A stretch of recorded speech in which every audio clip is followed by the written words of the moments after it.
The foreman gave him until noon to fix the loading crane, or the contract was gone.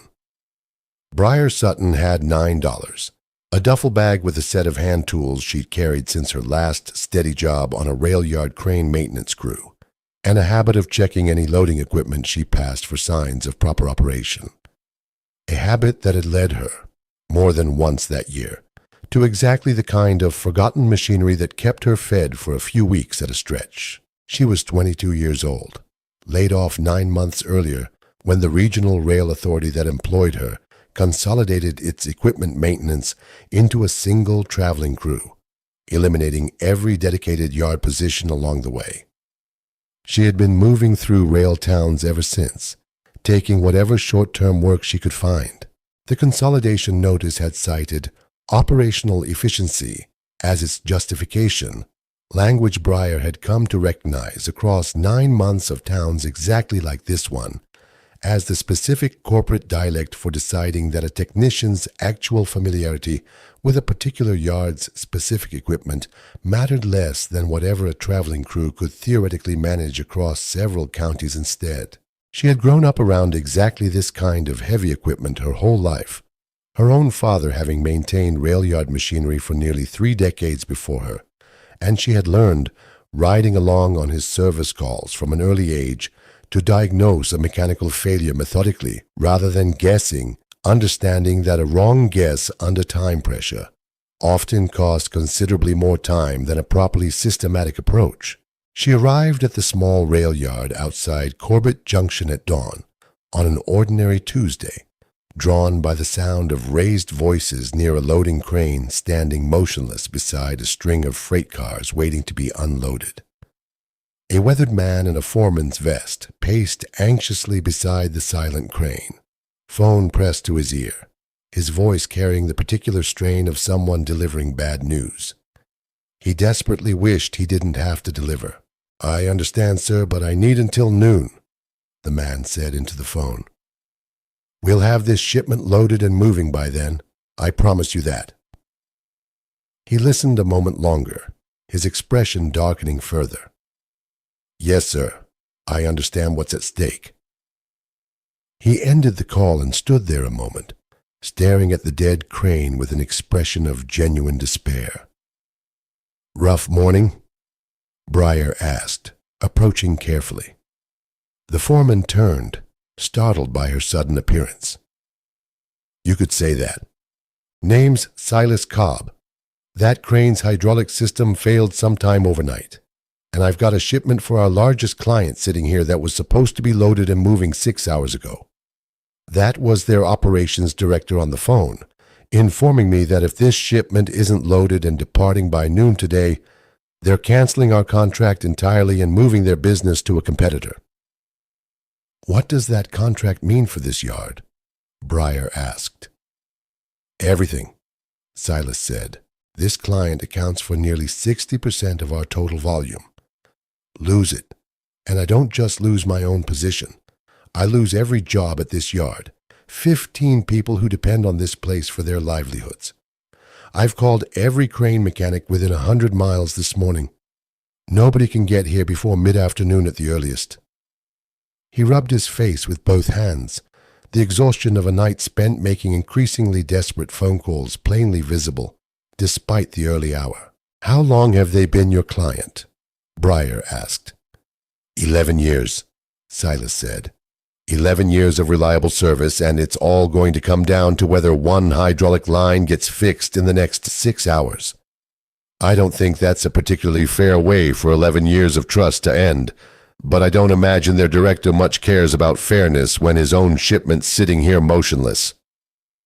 "I used to do exactly this kind of crane maintenance," Briar said. "I'd need to see the hydraulic system before I could tell you honestly whether noon is actually possible, but I've fixed worse in less time when the situation demanded it." Silas studied her a long moment, the particular desperate calculation of a man with nothing left to lose by trying. "I don't have much authority to offer you beyond whatever the company can pay for emergency repair work," he said. "But if you can actually fix this before noon, I'll make certain you're compensated properly, whatever it takes." Breyer climbed into the crane's operator cab and worked through the hydraulic system methodically, understanding that a systematic diagnosis would save considerably more time than guessing wrong about the failure's actual source. She checked the pressure gauges first, then traced each major line back toward the reservoir, understanding that a leak this significant would leave visible evidence somewhere along its path if she looked carefully enough. She worked her way along the boom's full length, checking each connection point methodically, understanding that a rushed inspection risked missing exactly the kind of detail that would matter enormously once repairs actually began. She found the problem within 20 minutes. A ruptured hydraulic line, likely failed from age and repeated stress, rather than any single dramatic incident, leaking fluid steadily enough to have drained the system's pressure reservoir overnight. "This is fixable," Breyer told Silas, climbing back down, wiping hydraulic fluid from her hands with a rag she'd found in the cab. "I'll need a replacement hydraulic line of the right specification and enough fluid to refill the system properly once it's repaired. Do you have anything like that in your own maintenance shed?" "We've got some hydraulic parts," Silas said, "but I couldn't tell you whether any of it matches what a crane this size actually needs. Our own maintenance contractor handles specialized repairs. We simply don't keep that kind of specific inventory anymore." They searched the maintenance shed together and found, among considerable clutter, several hydraulic lines of varying specifications, none of them an exact match for what the crane required, but one close enough that Breyer determined she could adapt it with careful modification to the fitting ends. Silas held a flashlight steady while Breyer sorted through boxes of parts that had clearly accumulated over years without any particular organizational system, occasionally offering his own recollection of where certain equipment had come from, though most of it predated his own tenure managing the yard. "This will work, but it's not going to be quick," Breyer said, examining the line carefully. "I'll need to fabricate proper fittings, and I'll want to pressure test the whole system before we trust it under load. That's going to take most of the morning, working carefully." "How much of the morning?" Silas asked, checking his watch with an anxiety he made no effort to hide. "I don't know exactly," Breyer admitted. "I'd rather tell you honestly that I don't know than promise a specific time I can't actually guarantee. What I can tell you is that I intend to work as fast as this repair safely allows, and not one moment slower." Breyer spent the following hours working with focused intensity, fabricating the necessary fittings from raw stock she found in the maintenance shed, understanding that precision mattered enormously, given the crane would need to safely lift and move considerable weight once repaired. She tested each fitting's fit repeatedly before finalizing any connection, unwilling to risk a rushed repair failing catastrophically under the exact kind of load the shipment would require. The shed's equipment was basic but sufficient, a small lathe and a selection of hand tools that let her turn the raw stock into properly threaded fittings, work that demanded patience considerably more than speed, however much the deadline pressed against both. Silas hovered nearby through most of the morning, alternating between offering whatever assistance he could provide and pacing anxiously as the clock continued its steady advance toward noon. He brought her coffee she hadn't asked for, held tools steady when she needed a second pair of hands, and generally made himself useful in whatever small ways his own lack of mechanical training actually allowed. "I used to work this yard's floor myself 20 years back, before I moved into management," Silas told her, around 9 o'clock, watching her fabricate a fitting with careful, precise movements. "I don't remember half of what I once knew about this equipment. I remember enough to recognize good work when I see it, though." "What made you move into management?" Breyer asked, not pausing her own work. "Bad knees, mostly," Silas said with a rueful laugh. "Couldn't keep climbing equipment the way this job demands forever. I've spent 15 years since worrying about this place from a desk instead of the floor, which I've always found considerably more stressful than the physical work ever was. whatever my niece might say about the trade. Around 10 o'clock, he received another call. This one considerably shorter than the first, his expression tightening further as he ended it. That was their operations director again. Silas told Briar, "Wanted an update." I told him we were making progress. I don't think he entirely believed me. "Tell him the truth," Briar said. "Tell him a qualified technician found the exact failure and is repairing it properly, working as fast as safety allows. That's a considerably more credible update than vague reassurance, whatever the actual outcome ends up being." "I don't know that he wants the truth," Silas admitted. "I think he wants a guarantee I can't honestly give him." "Then give him the truth anyway," Briar said. "A false guarantee that fails is considerably worse for your reputation than an honest update that turns out well regardless." By 11, Briar had the replacement line fabricated and installed, and began the careful process of refilling the hydraulic system and bleeding air from the lines, work that couldn't be rushed without risking incomplete pressure that would leave the crane unreliable, even if it appeared to function initially. "I need this to work properly, not just appear to work long enough to fool a quick test," Briar explained to Silas, who had grown increasingly anxious as the 11 o'clock passed with the crane still not fully operational. "A crane that fails again halfway through loading. This shipment costs you considerably more than simply missing the noon deadline." At 11:40, with the system finally holding steady pressure through Briar's careful testing, she climbed into the operator cab and ran the crane through a full cycle without load, watching every gauge and listening for any sound that might suggest a problem remaining somewhere in the repair. "It's holding," she called down to Silas. "I want to run one more test cycle before we trust it with actual freight, but I think we're genuinely ready." The second test cycle ran clean, and Briar climbed down, exhausted but satisfied, understanding that the repair had genuinely held rather than merely appeared to work under minimal stress. "It's ready," she told Silas. "Get your loading crew moving. I'll stay right here monitoring the hydraulics through the actual load, in case anything needs adjustment once real weight's involved."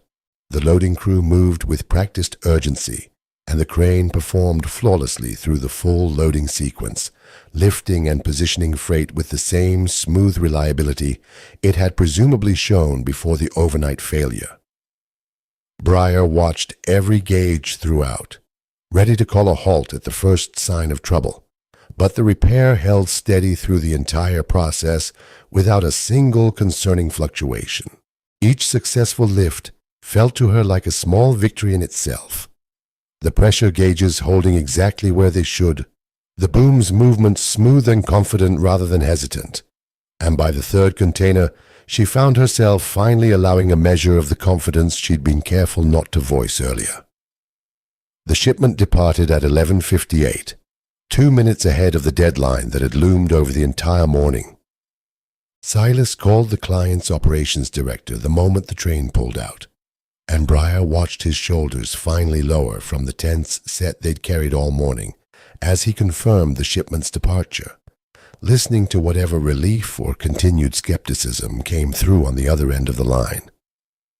"They're keeping the contract," Silas told Briar once the call ended, his voice carrying a relief so complete it seemed to have physically drained something out of him. "Their director said if we can hit a deadline this tight under genuine emergency circumstances, we've more than proven our reliability. I don't know how to properly thank you for what you just did for this yard." He sat down heavily on an overturned crate nearby, the tension of the entire morning finally releasing from his shoulders all at once. "I think this yard's own crew deserves considerable credit too," Briar said.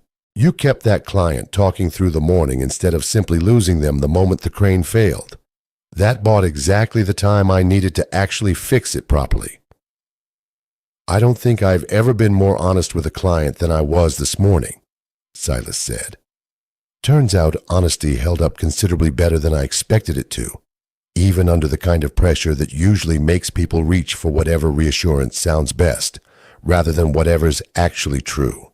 Word of the morning's near disaster and its narrow resolution spread through Corbett Junction within days, and the yard's ownership, once informed of exactly how close they'd come to losing their largest contract over a single hydraulic line's failure with no backup maintenance plan in place, agreed to establish a proper ongoing maintenance contract rather than continuing to rely on ad hoc repairs whenever something eventually failed.